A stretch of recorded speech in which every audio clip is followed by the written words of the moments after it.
Okay, so Ali is another character, and I will show you the layer system. So back to the shader manager. There is nothing there yet. I will quickly assign some shader on Ali. So I will create 1, 2, 3, 4, let's say, shader. That will be the eye. I want that and that. The teeth will be using that, and everything else will be using the body shader.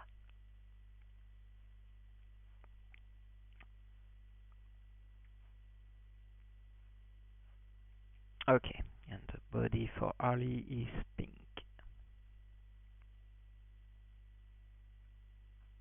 Done. So, back to business. We have a complete Ali.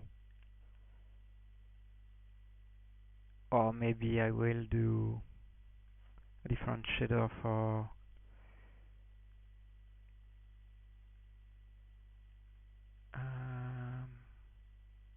okay, the shirt.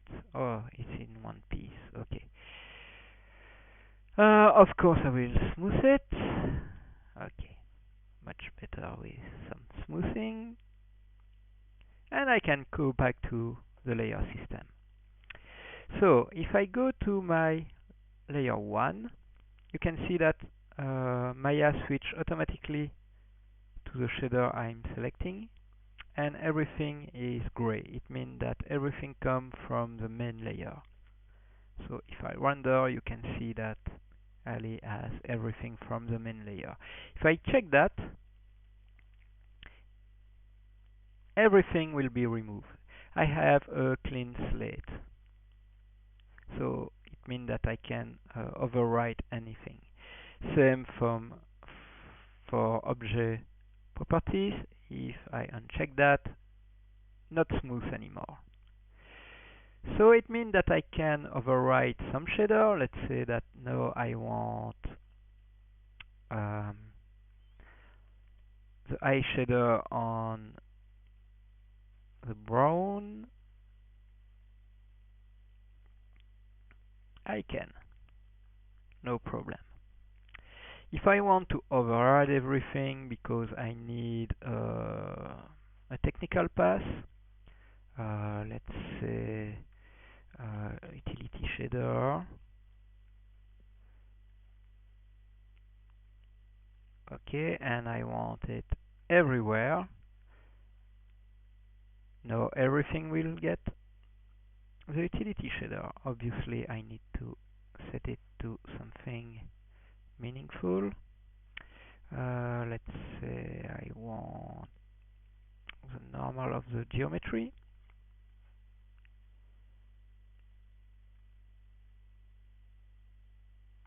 Oh, and of course, the brown shader still has the eye shader. Okay. So I have a normal passes, for example. Let's say I want that path to have the body in matte, and I don't want the ear. But I want the same smooth than the original path. As you can see, everything is automatically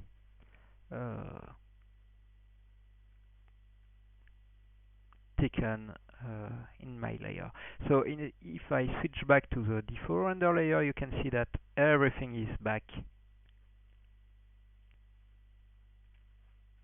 clean. So now I will go to my body shader, and I will show you a more complex network maybe. So I guess we have some map for Ali.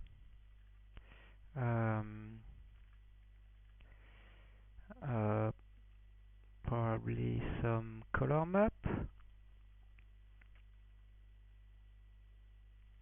I guess that's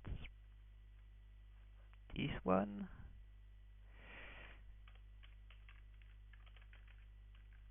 It's a UD map. Okay. And I want it instead of my ugly colors. Let's see if it's more properly shaded.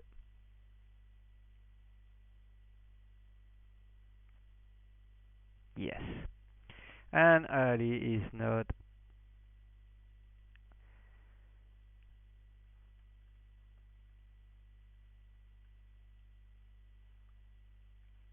red anymore. So now I can create maybe, well, I don't have every node I'm used to because it's a default installation for demonstration purpose. Let's say I will create a skin shader instead of, so I can just go to the shader manager and check that the skin is applied to the body. Okay. I can start IPR maybe.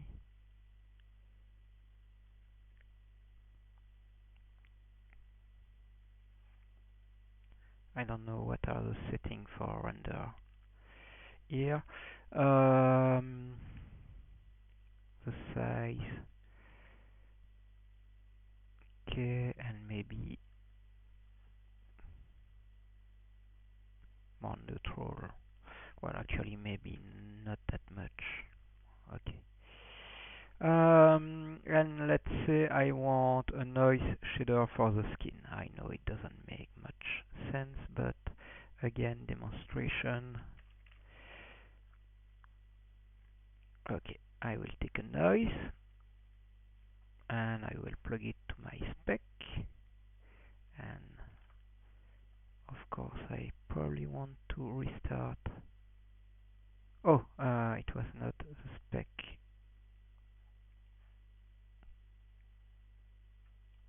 It was the spec of the eyebrow.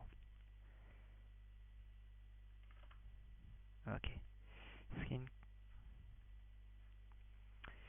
Wait, and much more. Okay.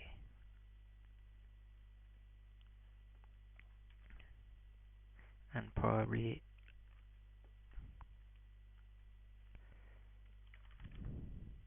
okay. She looks very sick. That's exactly what I want. An ugly alley for demonstration. Okay, so now that I have that applied, I will export, as I did earlier, the assignation of my cache.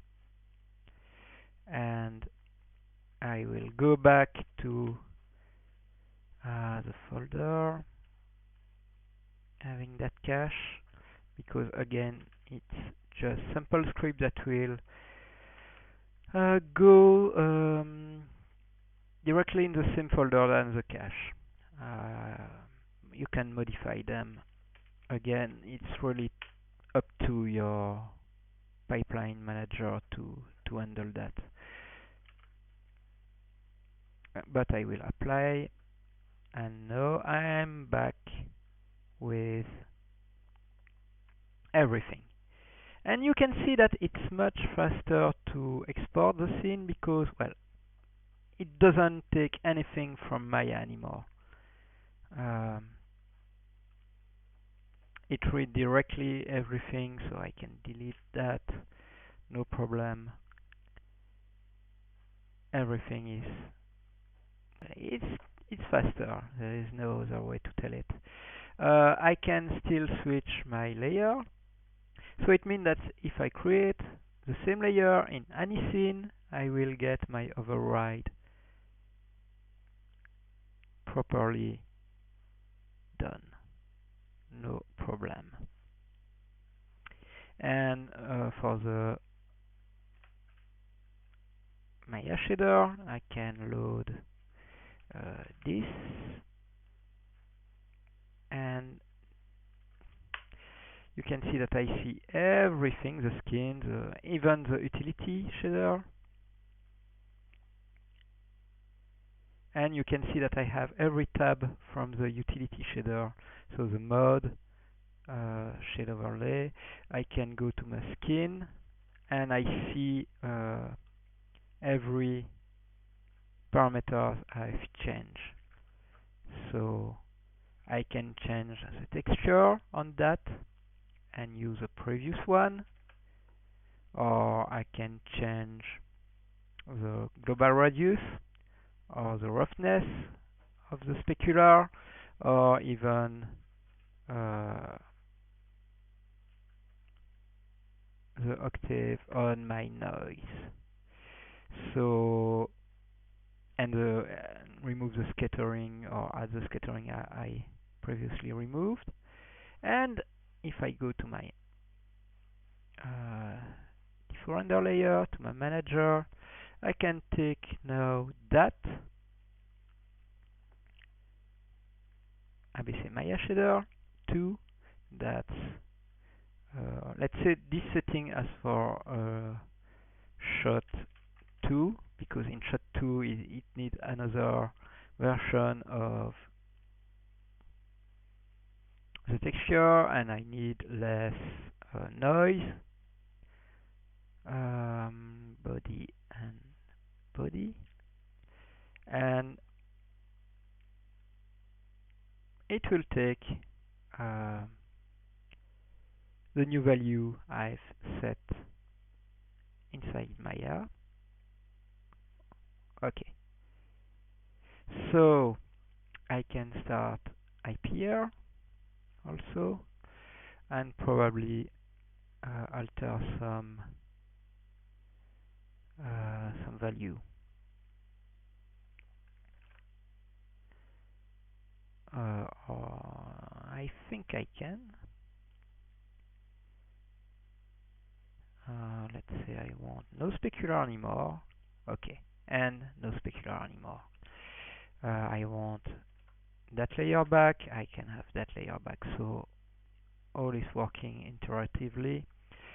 And really, I'm just editing a whole network with a single interface.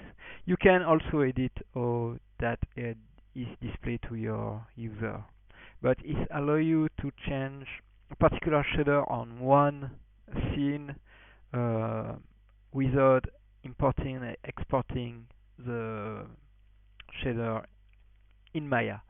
You can directly use the Alembic file. Also, you can load geometry directly in the scene. Let's say I want to do a constraint on the ear. I can just right-click, import. Oh yes, the import plugin is not loaded. Actually, it won't work because I'm using a Nogawa file and it's a default Maya installation. So it won't allow me to do it. But you can import any group, so it will only import the group, not the geometry inside. So it's really useful for constraining stuff into the cache. Or you can import the shape, and that time it will import the whole hierarchy, each group, etc. So no problem with that. So as you can see, you can override anything, you can edit any Alembic shader, and in the next video I will show you what's in this Alembic shader file.